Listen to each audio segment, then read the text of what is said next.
Namun gak berselang lama, mereka berempat langsung bergegas melarikan diri dari bar tersebut. Halo rekan-rekan sejawat, gimana kabarnya hari ini?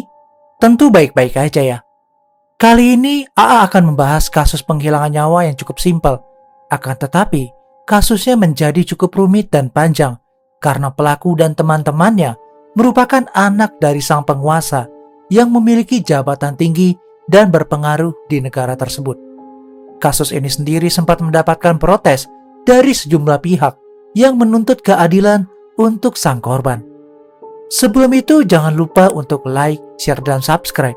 Serta jangan lupa nyalain lonceng notifikasi, biar kalau ada video baru, kalian gak akan ketinggalan.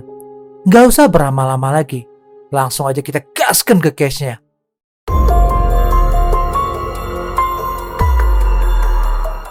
Setelah kemarin kita dari Indonesia, kali ini kita terbang jauh untuk berkenalan dengan wanita cantik bernama Jessica Lal yang lahir pada tanggal 5 Januari 1965 di New Delhi, India.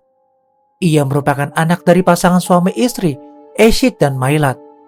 Untuk kesehariannya, Jessica merupakan seorang model terkenal sekaligus seorang bartender khusus acara pesta para sosialita kelas atas. Menurut keluarga dan beberapa temannya, Jessica dikenal sebagai sosok perempuan yang baik, sopan, ramah, dan juga pekerja keras. Meskipun sangat sibuk dalam bekerja, Jessica ini sama sekali gak pernah lupa meluangkan waktu untuk berkunjung ke rumah orang tuanya. Namun sayangnya, puncak kesuksesannya sebagai seorang model terpaksa harus berhenti karena ia meregang nyawa akibat anak para pejabat berkuasa. Pada tanggal 29 April 1999 sore hari, Jessica masuk kerja seperti biasa di Kutab Colonnade Bar yang berlokasi di New Delhi, India. Diketahui, Kutab Colonnade sendiri merupakan sebuah restoran dan bar yang gak memiliki izin usaha.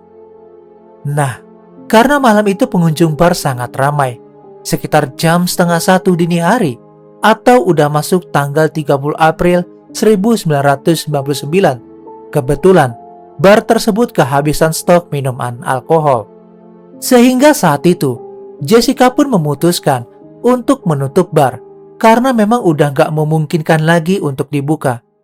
Gak berselang lama nih lur, tiba-tiba datanglah 4 orang customer yang meminta untuk dibuatkan minuman oleh Jessica. Nah, karena bar udah mau tutup dan persediaan minuman udah habis, Jessica tentu menolak permintaan itu. Diketahui, 4 orang customer tersebut merupakan Siddharth Vasis alias Manu Sharma, Amardeep Singh, Vikas Yadav, dan Alokana. Saat itu Manu Sharma sempat menawarkan uang sebanyak 1.000 rupiah agar ia dan teman-temannya tetap dilayani. Namun karena saat itu persediaan minuman memang sudah habis, tentu aja Jessica tetap bersikukuh untuk menolak permintaannya itu. Sebenarnya Jessica udah berupaya untuk menjelaskan inti dari permasalahan yang ada. Namun pemuda itu tetap gak mau tahu. Penolakan tersebut tentu aja membuat Manu Sharma marah besar. Apalagi ia merupakan anak dari orang terpandang di India. Penolakan dari Jessica membuat harga dirinya begitu terluka. Sembari mereka berdua terus berdebat, Manu Sharma secara spontan mengeluarkan sepucuk pistol kaliber 22 dan langsung menembakkannya ke langit-langit sebagai tindakan intimidasi. Namun Jessica tetap aja kembali menolak permintaannya itu. Akhirnya tanpa banyak basa-basi lagi, Manu Sharma langsung menembakkan peluru kedua tepat di bagian kepala sang bartender hingga membuatnya seketika itu juga meninggal dunia di tempat. Setelah penembakan itu, kepanikan di antara 4 orang pemuda tersebut langsung terjadi. Mereka berempat sempat berkelahi dan menyalahkan Manu Sharma atas kejadian berdarah itu. Namun gak berselang lama, mereka berempat langsung bergegas melarikan diri dari bar tersebut dan meninggalkan jasad Jessica tergeletak begitu aja. Mengetahui hal itu, beberapa pegawai bar yang lain langsung melaporkan kejadian penembakan ini kepada pihak kepolisian dan dengan segera membawa Jessica ke rumah sakit terdekat. Namun sayangnya, tim kedokteran memastikan bahwa Jessica Lal telah meninggal dunia dan nyawanya gak bisa diselamatkan lagi.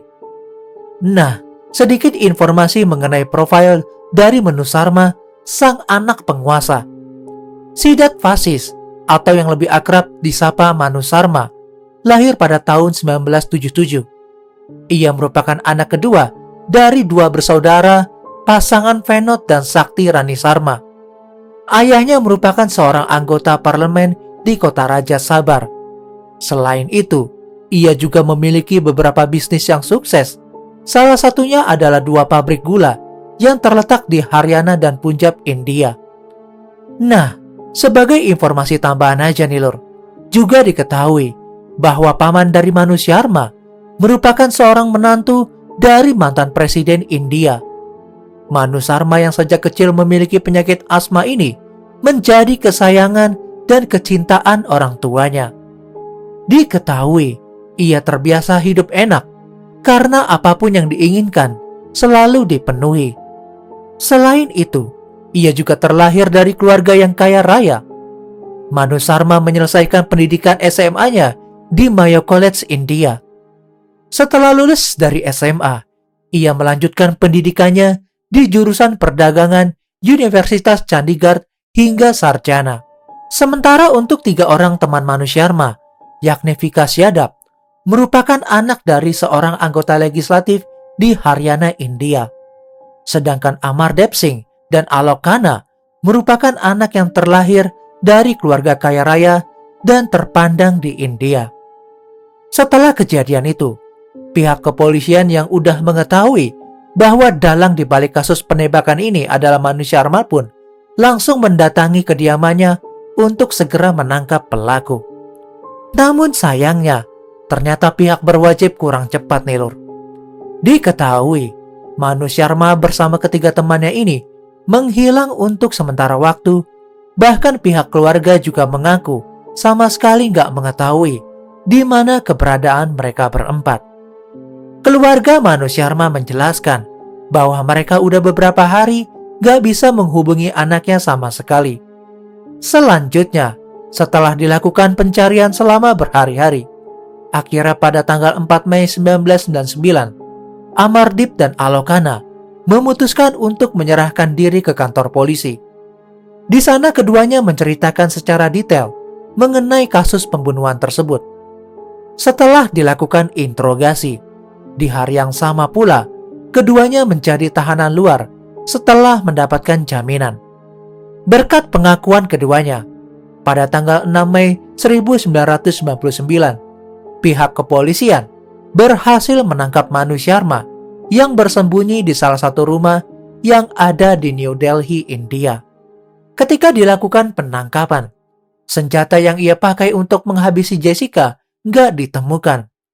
Menurut pengakuan salah satu kaki tangan Manu Sharma, senjata tersebut telah dititipkan kepada salah satu seorang teman Manu Sharma yang datang dari Amerika Serikat. Namun di hari yang sama dengan kedatangannya, ia langsung bertolak menuju ke Amerika.